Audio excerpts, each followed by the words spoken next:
It's Homebrew coming at you with a homebrew review, and I've got another beer that came to me from Karl Oppenheimer out of Portland. This one I think is I think it's more like an NEIPA, and it has oats in it, which is my first clue. And he's got a couple hops in there. He's got Bravo, I assume that's for bittering. He's got Dorado and Citra. You know, got Dorado and Citra. I mean, what can you say there? So it's 6.5%. I'll go ahead and get this poured and see what we find here. I went all in, although I can see there's just, looks like a little bit of sediment on the bottom still.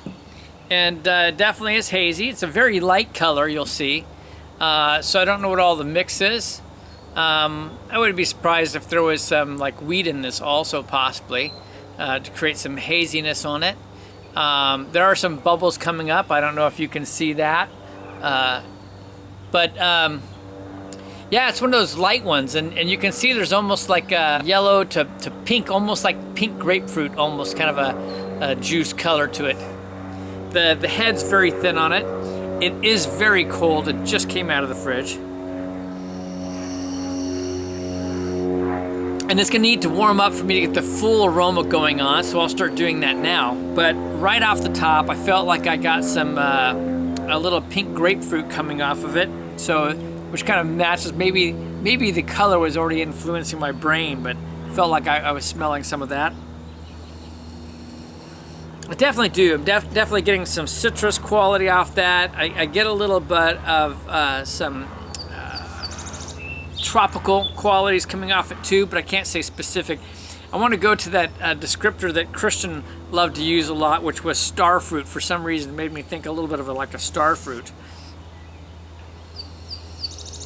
And I'm definitely getting more of the citrus is coming through again, and I'm definitely getting Citra quality. Absolutely, that scent, that unmistakable scent you get from Citra, which I so love. I'm gonna go ahead and start tasting this, and as it warms up, we'll come back to some of the nose on it.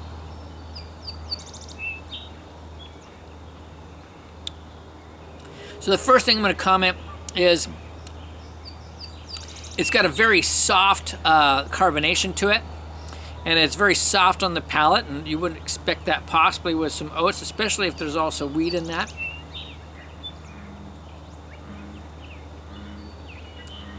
You have fine bubbles. That's good. I generally prefer the softer carbonation on any IPAs anyway. I do think it could have used maybe just a little bit more, though, carbonation to it. Would love to have seen a little more head retention, but I'm going to check this. You know, we're going to give this a little bit of a swirl. So you know that carbonation's there. It's just very fine because look, immediately it already built up a head on it. So that right there just adds some nice impression immediately for me. And now I'm seeing the bubbles rising up. So it's there. It's just very fine. So I'm going to give it an okay on carbonation after all.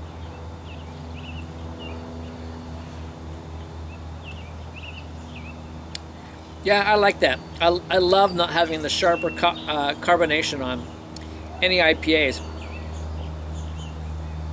And I would say from the taste, I would put money down that there is indeed some wheat in this in addition to the oats.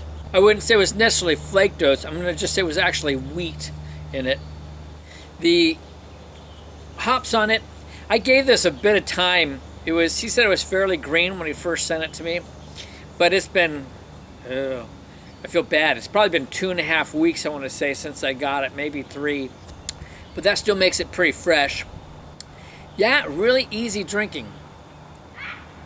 Even now, look at this. I'm gonna give it a good swirl now. And look at that. Look how much that built up on there. Look at the lacing. It doesn't stick so much, but look at that coming down. Yeah, it's more impressive as we go. It's very, for me anyway, it's on the more mild side for New England IPA style. I'm sure there's plenty of hops because we all know if we brew, you can put just a boatload of hops into a New England IPA, just like a 5-gallon batch. It's ridiculous how much you can put in. You can put in 14 ounces without batting an eye with all the dry hopping. But this is a little more mild, so I would guess this is on the lighter end of that spectrum. 10, 12 ounces of hops would be my guess. I don't know how much is in dry hopping. El Dorado, I'm used to pulling out a number of other tropical type flavors and whatnot. I don't feel like I get tons of that. It's there, but it's kind of like, I don't want to use the word muddled because I don't feel like that's the case, but it's almost like kind of muted. It's like blended. It's more on the tropical salad side, and I don't feel like any particular fruits jump out per se on top. I'm not getting so much of that grapefruit quality whatsoever really on the palate like I thought I got on the nose. Yeah, I'm getting more like a general citrus type character going on, a bit of a tangelo type quality, general tropical, you know, just a hint of pineapple, a hint of some passion fruit type quality. I'm not getting the mango. It's interesting now, I've let this warm a bit, and it's an interesting shift in the bitterness. El Dorado can bring in things like pear, pineapple, which I was getting, watermelon. You know, and I would say I might get hints of that type of quality. Little bit of hint of like some stone fruit quality coming in on this as well. But it's an interesting, it's hard to describe, this interesting tangy bitterness that comes in. It's moderate. You know, it's not super strong, but it has an interesting bite or an interesting twist to it. And then producing this with the wheat is kind of unique too. So you're not getting that a strong barley type character in terms of the malt bill. You really are getting, and I'm assuming he's used wheat, by the way, but it says to me wheat all over it, and it just feels like that wheat really changes up the whole quality of the beer, the whole characteristic of it. It's a fun beer. It's a really fun beer. It's really different. It's really unique.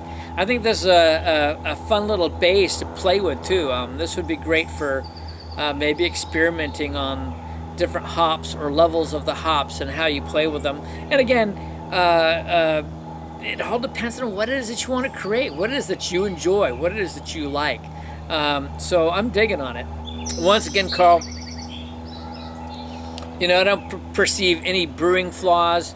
I'd said earlier maybe more carbonation, but as you saw as I went through, I stepped back on that. There was plenty of carbonation. In fact, it was just really well carbonated.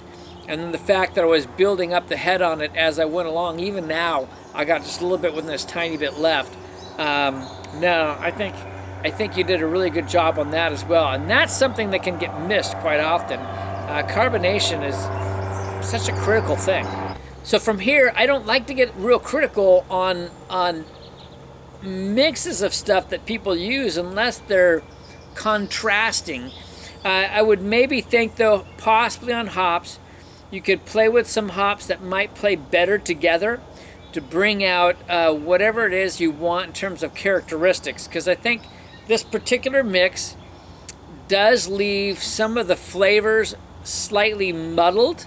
It's a nice tropical blend in general, and if that's what you want, that's great. It does a really good job of that.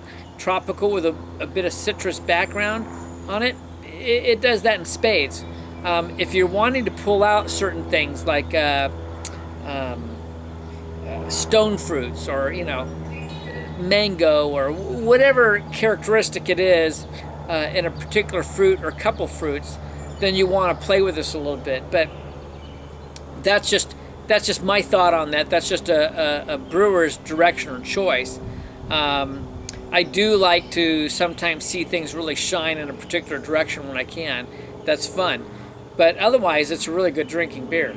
I will say, even now, though, for me personally, there's still a little bit of a green taste, that green quality. I tend to like the clean, bittering qualities on different hops as my preference. And so that's why I'm looking happily over there at my Magnum that's growing.